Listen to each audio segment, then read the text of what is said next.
আমরা আলোচনা করছি জনাব তারেক রহমানের 31 দফা কর্মসূচি নিয়ে। তার আগে ওনার পিতা শহীদ প্রেসিডেন্ট জিয়াউর রহমান বাংলাদেশে 19 দফা কর্মসূচি নিয়ে বাংলাদেশের মানুষের কাছে এসেছিলেন। সেই 19 দফা কর্মসূচি বাংলাদেশের মানুষ এভাবে গ্রহণ করেছিল, যা আমরা প্রেসিডেন্ট জিয়া যখন শহীদ হলো তখন তার জানাজাতে লক্ষ লক্ষ মানুষের উপস্থিতি সেটা প্রমাণ করেছিল জিয়াউর রহমানের 19 দফা কর্মসূচি ছিল সঠিক। আজকে জনাব তারেক রহমান 31 দফা কর্মসূচি উপস্থাপন করেছেন জাতির সামনে।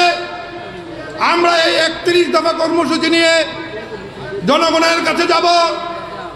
আমরা আশা করি জনগণ এই 31 দফা কর্মসূচি গ্রহণ করে বাংলাদেশকে তারেক রহমানের নেতৃত্বে আগামী দিনে এগিয়ে নিয়ে যাবেন। আমি যেহেতু এটা কামরাঙ্গীরচরের মিটিং, আমি একটি কথা বলতে চাই, এই কামরাঙ্গীরচরের উন্নয়ন নিয়ে কিছুটা কথা বলতে হবে। বিগত স্বৈরাচার আওয়ামী লীগ সরকার বিভিন্ন সময় বুলি আওড়ায় কামরাঙ্গীরচরে তারা অনেক উন্নয়ন করেছে। আমরা এখন থেকে 18 বছর পূর্বে 2001 থেকে 6 পর্যন্ত কামরাঙ্গীরচরে যে উন্নয়ন হয়েছে সেই উন্নয়নগুলি অন্ততপক্ষে আমাদের নেতাকর্মীদেরকে ধারণা দিতে হবে, যারা যেই ধারণা নিয়ে তারা কামরাঙ্গীরচরের মানুষের কাছে যাবে আগামী নির্বাচনে।